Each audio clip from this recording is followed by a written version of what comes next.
Oke teman-teman, di depan saya ini unit Honda Vario 125 All Vario Bolam atau kode KWN. Ini dengan kerusakan atau kendala yang pertama, mengeluarkan asap putih, kemudian air radiator itu mudah habis atau cepat habis ketika dikasih air radiator tambahan, baik dari reservernya maupun dari wadah radiatornya itu sendiri. Ini langsung saja untuk proses pembongkaran di bagian water pump dulu. Pembongkaran di bagian water pump terlebih dahulu. Ini cara saya membongkar di bagian water pump. Seharusnya tidak harus turun rangka seperti ini, hanya modal lepas baut sok belakang, kemudian ganjel pakai papan atau kayu atau balok yang tebal under 2, kemudian dinaikkan ke atas bagian depan itu bisa. Namun terlalu sulit nanti untuk pemasangannya dan presisinya itu agak kesulitan. Kalau saya langsung bongkar seperti ini.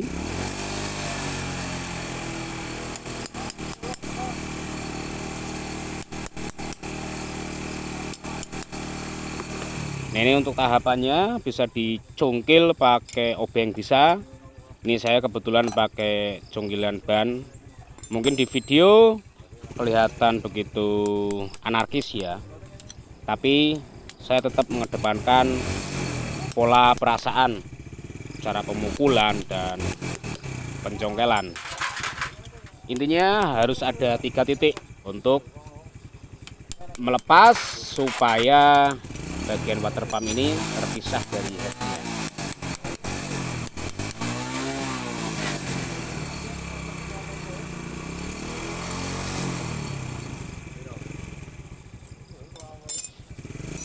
Tetap lakukan secara hati-hati, secara perlahan.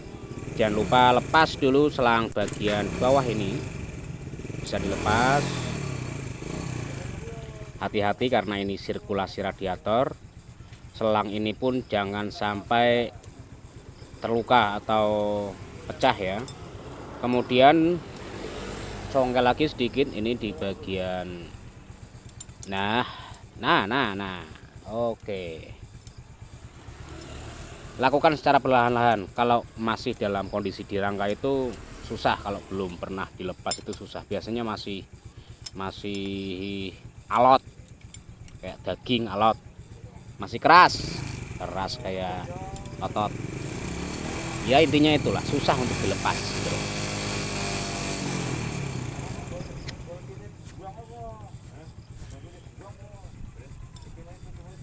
Sengaja tanpa saya skip di bagian frame ini.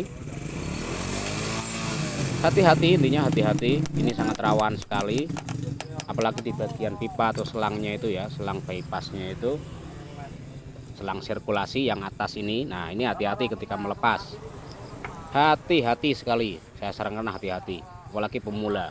Jangan gerusak-gerusuk, karena apes itu tidak ada di kalender dan tidak ada di dompet.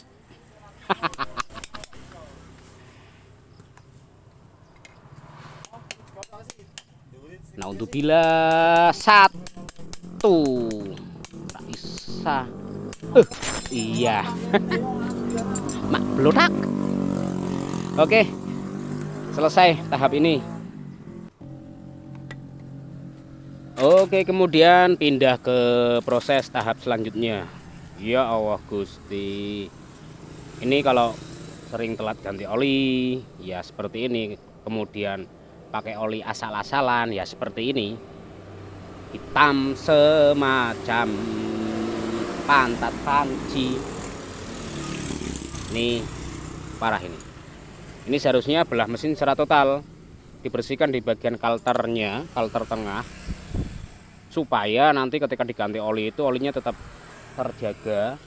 Yang pertama kualitas olinya, kemudian kotoran atau sisa endapan ini kan kotor ini di bagian dinding-dinding silindernya ini atau dinding mesinnya ini.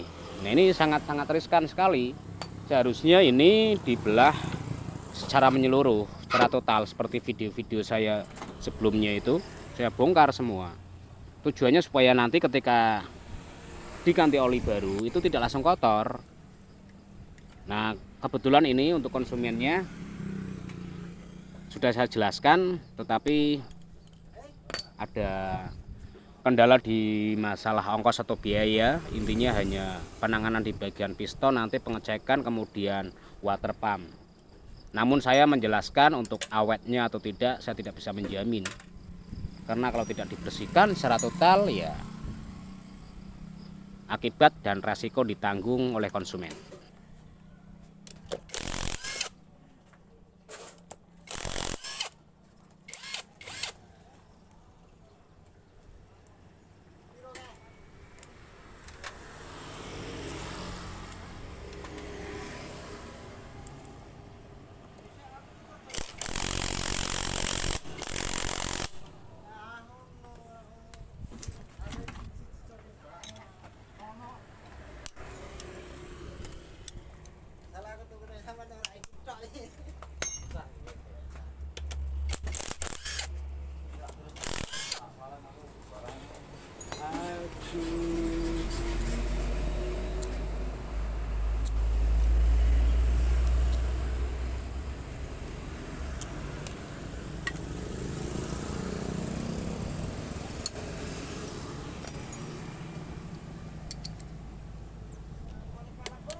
Alot banget, keras.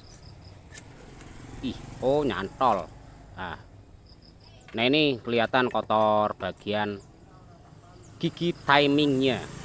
Nah kelihatan kan? Ini kalau diganti oli, olinya langsung kotor. Olinya langsung kotor ini. Ini pola pemakaian oli atau penggantian yang tidak teratur. Itu pasti. Kemudian kualitas oli. Biasanya pakai bawaan motor biasanya umumnya, atau merek yang kemasannya itu merah abang. Kalau saya bilang abang. Nah ini teman-teman, coba perhatikan. Ini kalau tidak dibersihkan secara maksimal, itu motor tidak akan awet. Ini loh, ini saya perlihatkan ini jarina ini. Jadi harus dibersihkan sebenarnya. Cuman ya kembali lagi ke konsumen lah. Kalau konsumen bilang enggak ya apa boleh buat. Saya hanya menyarankan yang terbaik. Bukan berarti saya untuk menghabiskan banyak biaya, tidak. Oke, langsung pengecekan di bagian boring silinder teman-teman. Untuk boring silindernya belum begitu parah sebenarnya. Sebentar saya lap dulu. Untuk boring silindernya belum begitu parah ya. Ini belum begitu parah, tapi ada flek sedikit, ada flek. Kemudian nah ini sisa oli di dinding silinder bagian bawah yang tidak langsung terkoneksi dengan piston atau bergesekan dengan piston ya, yang bawah tadi. Kemudian ini yang bagian atas bisa dibilang masih cukup mulus lah. Kemudian untuk bagian pistonnya sendiri masih mulus teman-teman. Ini masih standar kelihatannya. Dan ini bisa dilihat secara fisik, pistonnya ini mesti original. Yang kalah biasanya di bagian ring pistonnya, umumnya di bagian ring piston, dan khususnya di bagian ring cacingnya itu, ring olinya. Biasanya sudah tidak bisa bekerja sehingga oli masuk melalui celah-celah ringnya itu.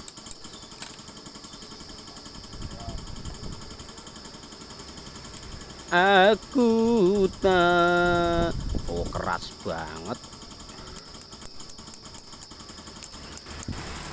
Nah, kena.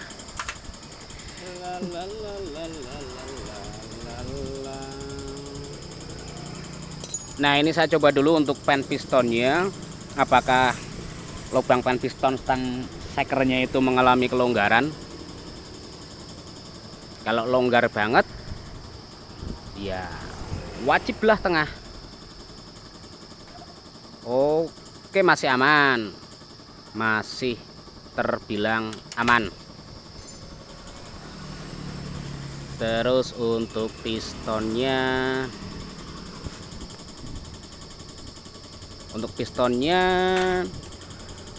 masih halus, mulus. Ini cuman kendala di bagian ring piston, tetapi saya tidak mau berspekulasi terlalu dini. Tetap akan saya ganti nanti oversize di angka 25. Ini masih standar ya, original bawaan sepeda motor. Ini masih mulus. Terus ada sedikit sisa-sisa atau bekas kebocoran kompresi ini. Sisa kebocoran kompresi.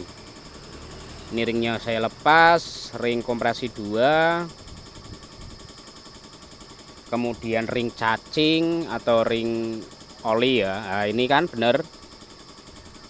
Kebanyakan ring cacingnya ini yang sudah tidak bisa bekerja secara maksimal, jadi olinya masuk ke ruang pembakaran, terjadinya kebocoran kompresi. Motor itu kadang top speednya loyo, agak merebet, langsamnya itu tidak stabil. Nah, ciri-ciri kebocoran kompresi ditambah biasanya klepnya juga mengalami kebocoran. Untuk klep nanti, untuk pistonnya sih masih mulus ini. Tetap akan saya ganti naik oversize di angka 25. Itu sudah bersih lah. Kemudian untuk kerenggangan ring pistonnya itu sendiri. Ini untuk kerenggangan ring pistonnya itu sendiri ya. Untuk kerenggangan ring pistonnya bisa dilihat jaraknya, space-nya antara sambungan ring piston. Nah, ini teman-teman. Ini bolo, silahkan disimak bolo. Terlalu lebar, ini terlalu lebar, space-nya terlalu lebar. Kalau ganti ring saja gimana mas? Bisa sekali. Apakah awet? Saya tidak menjamin mas, saya tidak menjamin. Alangkah baiknya jenengan ganti piston set, karena harganya selisihnya sedikit. Karena 4 tak itu lebih mahal ring pistonnya daripada pistonnya. Lebih baik kan ganti piston set, naik oversize, tidak beresiko dan tidak terjadi 2 kali kerja atau sering bongkar gitu loh. Nah, sama ya untuk ring kompresi 2 juga sama, terlalu lebar jaraknya. Nah, ini yang menyebabkan tenaga loyo, kemudian ada suara ngiklik. Nah, ini ring pistonnya terlalu lebar, renggangnya atau jaraknya ya, sambungannya. Nah, bisa dilihat ini. Biarkan saya ngoceh sendiri. Di mana helper saya ini? Oke. Nah, ini saya perlihatkan ini. Untuk stang piston aman lah. Nah, ini ya untuk pistonnya tetap saya ganti dengan yang original oversize 25, saya jamin bersih. Oke, next lanjut video berikutnya. Terlalu lama nanti ngor. Nah, ini saya masukkan terus saya pukul-pukul di bagian samping, itu pasti bunyi kledik-kledik. Pistonnya itu berarti longgar. Tandanya pistonnya longgar, teman-teman, longgar. Silahkan diperhatikan telinganya, silahkan disimak suaranya. Nah. wajib ganti piston, titik. Sudah, saya tidak mau berspekulasi terlalu dini, nanti dikira kerja saya tidak benar. Oke ya, ini bagian head cukup saya nanti bersihkan, tapi bagian kalter tengah ini saya tidak berhak untuk membersihkan karena konsumen juga kendala pasti di biaya, karena nanti ada tambahan jasa, kemudian tambahan lain-lain dan sebagainya untuk obat cucinya, kemudian cleanernya atau lain sebagainya, malah nambah biaya ya. Oke, lanjut ke tahap berikutnya, pengecekan di bagian knokon as serta pengecekan di bagian klep apakah mengalami kebocoran kompresi.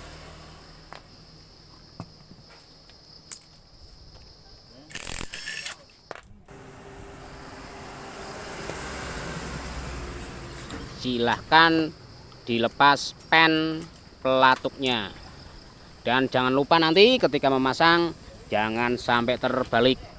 Alangkah baiknya lepas satu persatu, kemudian diamati, diteliti apakah ini bosingnya mengalami kelonggaran. Ini saya rasa masih layak pakai, masih bagus.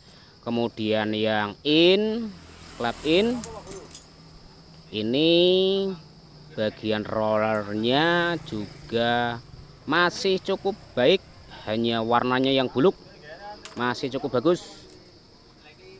Terus bagian knokon as ini saya tidak berani untuk mencuci, takutnya nanti di bagian lakernya atau bearingnya ketika saya cuci pakai BBM atau cairan lain ya, itu malah terjadi kasar nanti suaranya. Biarkan seperti ini.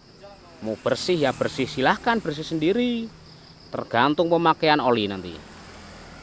Untuk knokon as masih mulus, hanya buluk warna, deskompresi juga masih berfungsi normal. Nah ini teman-teman, tahap selanjutnya pengecekan di bagian kompresi. Nah caranya dituangkan BBM seperti ini, kondisi perklep masih terpasang, kemudian kompresor dari lubang in aduh,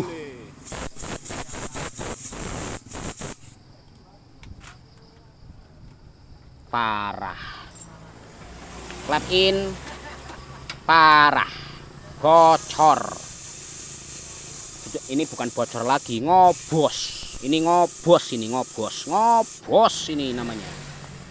Aduh ya Allah Gusti. Klep in. Nah ini seal klepnya juga bocor pasti, seal klepnya aus. Nah enggak kelihatan malahan, flash enggak kelihatan. Dah intinya penanganan di bagian klep, skur klep, pengecekan nanti di bagian bos klep. Kalau longgar saya ganti seating klep dan bos klepnya. Lanjut ke klep X ini teman-teman, apakah sama ngobos? Alhamdulillah aman.